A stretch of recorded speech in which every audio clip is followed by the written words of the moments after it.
Okay, I'd like to welcome to the stage for our next presentation.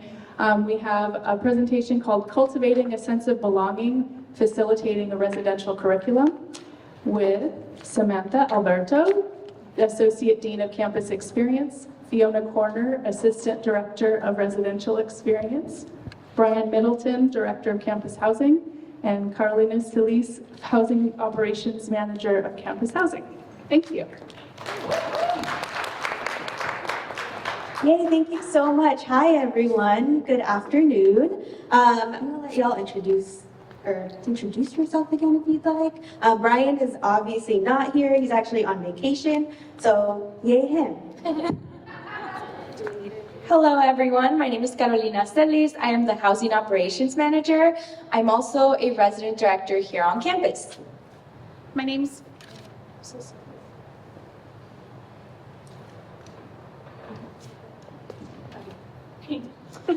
Fiona Corner. I use she, her pronouns. I serve as the Assistant Director in Residential Experience as well as a Resident Director on campus. So really why we wanted to reintroduce ourselves because we wanted to let you all know that we live on campus as well as resident directors. I myself am an alum of the college and also have lived on campus since I was a student here. So it's been about 10 plus years now. And a fun fact I always share to new student orientation when I'm talking with families about leaving their kids with us or their students with us on campus is that I've lived in all 21 residence halls on campus, including Sienna House before it was Sienna House. So fun fact about me. But our presentation today is really going to be about what we do in the residence halls when and not just in the residence halls, right? But once students are out of the classroom, how do we try and cultivate a sense of belonging and connection? How do we facilitate that? So next slide, please. I won't read all of this, but our work in campus housing and residential experience is really grounded in facilitating a community on campus and also supporting that community. As you know, individual members make up a community, so it is very challenging sometimes to try and foster a sense of community and belonging, acknowledging that all students are at different walks of life when they come onto St. Mary's campus. And as they live in our vintage residence halls, we are trying to really emphasize a sense of community and an experience that's positive as we acknowledge our vintage residence halls. So that being said, we are going to talk specifically about how we've developed a curriculum to ensure that there is some outside strategy outside of the classroom around how we meet students where they're at and also help them grow and facilitate environments where they do learn from each other and learn about each other. Can you go back to that last slide, Carolina? Thank you.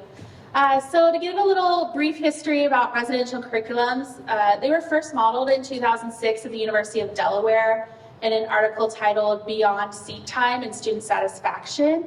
And the purpose of that article, as Sam shared, was to really talk about the out-of-classroom learning that students are experiencing on college campuses, and really wanted to acknowledge kind of the considerable responsibility we have to capitalize on those learning opportunities.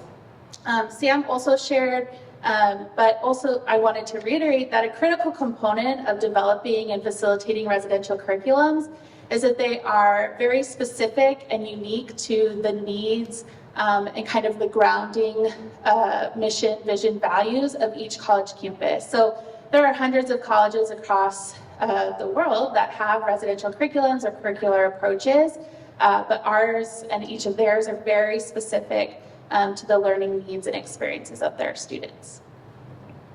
Okay, so our curricular approach is founded in three really important theories. The first is Dr. Terayaso's community cultural wealth, which examines the 6 forms of cultural capital that specifically students of color bring to college campuses with them. And those forms are aspirational capital, familial capital, social capital, navigational capital, resistance capital, and linguistic capital. So in the development of our curriculum, we, and in the facilitation of it, want to acknowledge all of the experiences that our students bring with them and capitalize on those as we're trying to develop learning and engaging in learning with them. The second is the 10 dimensions of wellness from Ohio State. And those are career, creative, digital, emotional, environmental, financial, intellectual, physical, social, and spiritual wellness. So in the development of all of our learning strategies, we're trying to make sure that we're touching on each of those dimensions with whatever that strategy is.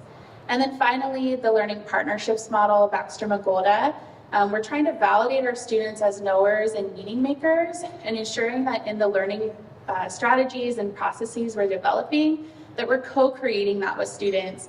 And we're not just saying like, this is what we think you need to learn and we know best, but gathering feedback from our students during our learning strategies to better understand what learning or experiences they might want to have. Okay, the most critical part of a residential curriculum is an educational priority. And this is kind of like the ultimate goal of your curricular model. And so this is ours. Through engaging residential communities, we inspire minds, engage with the world, and create opportunities for students to find their lives transformed. And we're saying, whether a student lives with us for a year, for 4 years, for 5 years, that this is the experience that we're going to have, and this is the promise that we're making to them through the learning strategies and experiences that we offer. Okay, so our curriculum has 4 educational goals and learning outcomes tied to each one.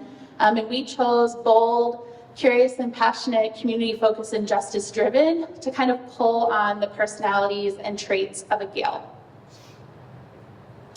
So each learning outcome has a little story, but the learning outcomes that are tied to each educational goal are sequential. So our hope through students' experiences with us is that by engaging in a Gale chat, which we'll talk about, or engaging with a bulletin board, they will go through each of these learning outcomes. So for example, for BOLD, we're hoping that students learn about themselves and their relationships with each other, right?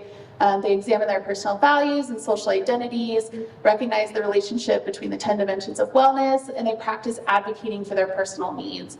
And through the in residence hall and out of residence hall programs that we offer, we're hoping to move students through those learning outcomes. So you can see we have for curious and passionate, we're really emphasizing students being part of this community, living, learning environment, and encouraging their exploration of the resources that are available to them on campus. Really focusing on that living on campus, community-focused opportunities, social engagement, respectfully discussing their expectations of each other. That happens a lot right now with roommate conflicts and roommate mediations. And then finally, with the next one, justice-driven, helping students demonstrate responsible and ethical decision-making while living in community and learning how to live with other people, preparing them for life after St. Mary's when they might live in a different kind of community, and being able to recognize how their behavior impacts the world around them, as well as recognizing the social issues and concerns related to power and equity in society.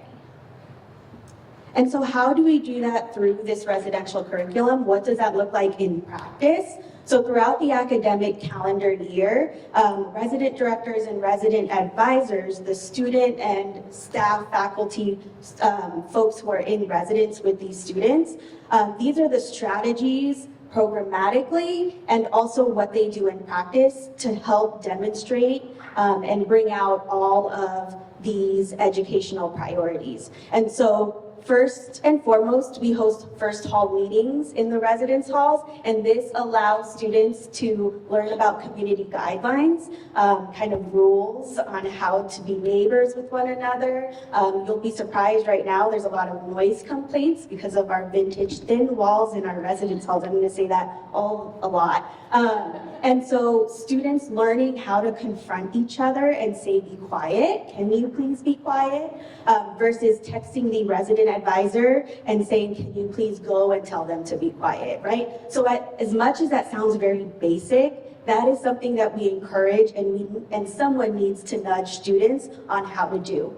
So we have community meetings, roommate, suite-mate agreements, because you'll be surprised how many folks find each other, especially new first-year students who want to be best friends with one another, and they'll lie through their teeth about, yes, I can sleep with the lights on, that's okay, and then 6 weeks later, they're like, no, it's driving me bonkers, I need to move now, right? So we go through a process of having them or facilitate a dialogue with them on how they reexist with one another, and they don't have to be best friends. We use our buildings and the design of each of our residence halls on campus to put up posters, hall decorations, door decorations, and also bulletin boards, so that we can ensure that there's some educational moments that even as a student is walking down the hall, they see a poster of something that they can do around campus, or it could be something super educational as well. And so we really encourage, if there's anybody here who needs, like, hey, I want to put this poster up in a residence hall, we could totally do that, because we want to know that we want to show and use all the space and really maximize the residence halls in that regard. We also do digital outreach, whether that is through our StarRes system, which is our housing database, or if it's through our weekly newsletter that we also send out to residential students, and it really emphasizes how they have responsibility of the space that they are occupying. For example, during the heat wave, the past couple of weeks, we've had to share with students, like, if there's no AC in your room, how will you keep cool? Right? And that is something that we would think is, again, a basic life skill, but that's something that sometimes they need help in trying to think through and actually apply. Other learning strategies and programming is weekly engagements, and those weekly engagements include resident directors hosting those, resident advisors hosting those, and then also it could be something fun just so that we can make sure that we've seen a student, and we don't want a whole semester to go by without seeing a student in the hall, if that makes sense. This might also be programs where where RAs and RDs are taking their residents to an external program that's already happening on campus, like a speaker series, or we're asking someone to come into the residence hall and help program for our students. We also, Fiona mentioned Gale Chats. So this is something new that we implemented this year because we wanted to make sure that students, we don't go a whole semester or even a month without seeing a student that lives in community with us.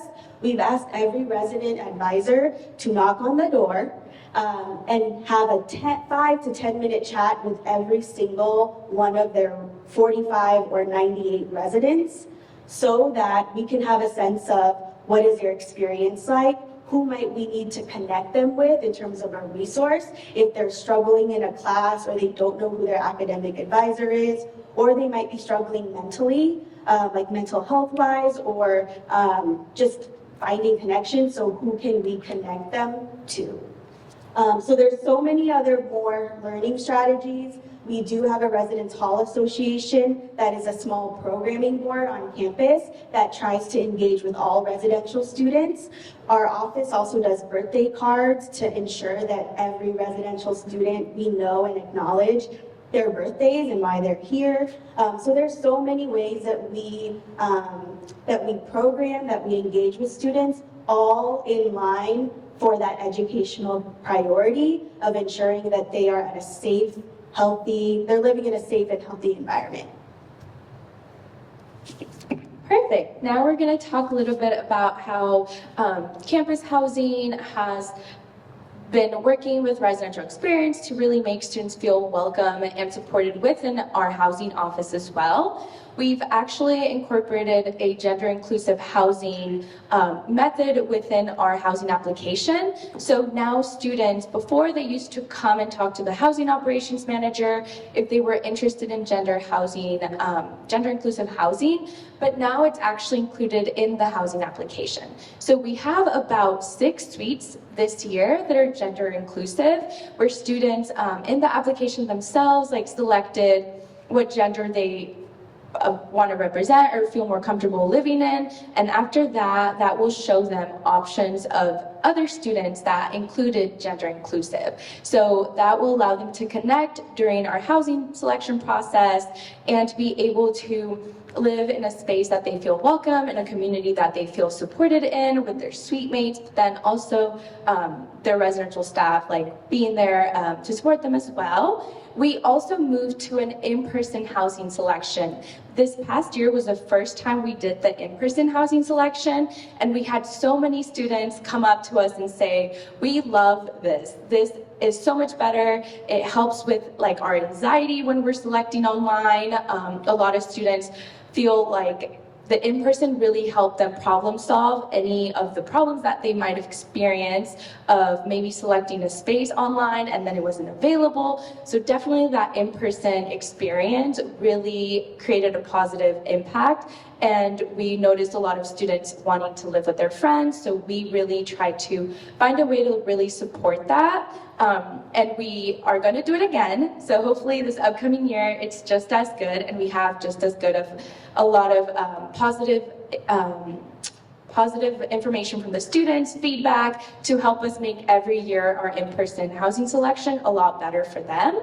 And our health and safety inspections. So we definitely work very closely with our facilities members to ensure that anytime a student feels like as their space needs to be inspected, or we just regularly do them as well to ensure that we meet those fire marshal expectations in the suites and the space. We share with the students what could be included, as we know they love decorating their rooms. So we always want to ensure that we share with them the right information to have their spaces decorated as they want to, with meeting our expectations. We have emergency evacuation drills. We always do these at the beginning of the semester, where we go around every hall and make sure that all of the residents know where their evacuation area is. And when they hear an alarm, making sure that they can hear the alarm in their room. If they don't hear it, ensuring that we can work with facilities to make sure that that is adjusted, as we always want to make sure students hear the fire alarms, which Agino A hears them all the time. Hopefully we can work with them to continue adjusting why they're going off, but we always want to ensure that those fire alarms are being heard.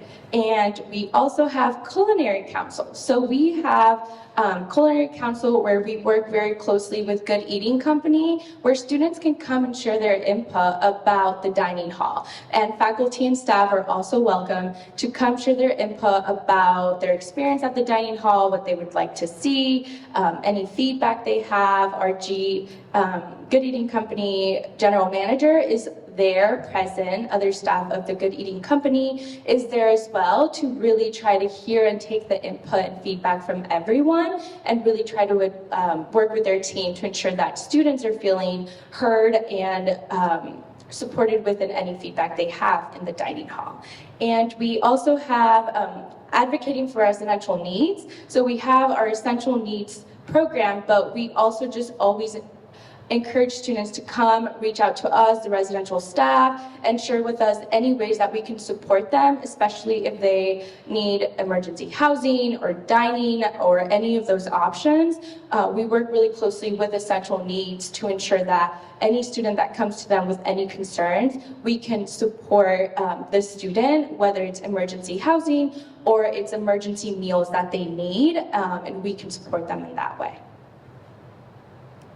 And finally, in our last, this is our last slide, we promise, but how can you all, staff, faculty across the campus, get involved or help us support students outside of the classroom? These are all of the ways that you can help us. So if you ever have information that you'd like to be posted in the residence halls, please feel free to email us or bring it to our office. If you're interested in co-hosting a program or an event for students to attend, feel free to let us know. Are there any support resources that students might benefit from and we can help promote? That's another good way. And then also we have a Tuesday weekly newsletter that's sent to residential students, as we mentioned earlier. Fiona does that every single week. And so if you want anything specifically included, please let us know.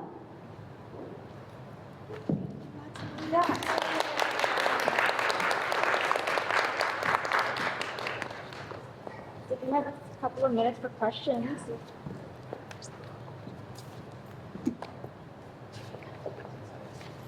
Anyone? The librarians are excited about one specific thing. You can post posters on the residential halls. That's really exciting. Who do we email specifically? You can email either one of us or reslife@St. Mary's. RESLIF. Okay, great.